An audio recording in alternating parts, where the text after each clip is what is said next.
Hello, this is Mike with Clark County Plumbing. I am at job site address 1610 Northwest 9th Avenue in Camas, Washington. This is the post-video inspection of a sewer liner that we installed. We are at the 4-inch ABS cleanout that we installed kind of by the corner of the house. And I'm going to push forward to start my inspection. Right now we're in 4-inch ABS.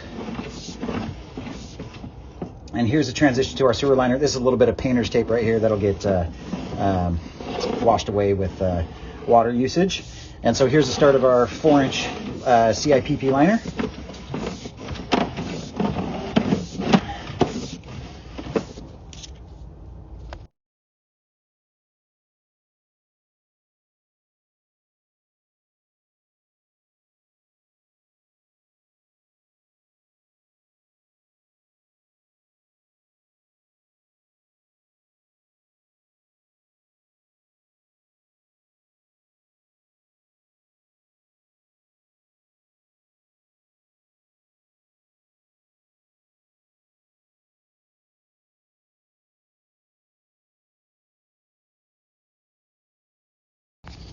And here we are at the cleanout that we installed in the driveway at the city easement.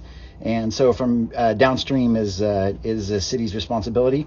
And so this completes our inspection. The liner looks great.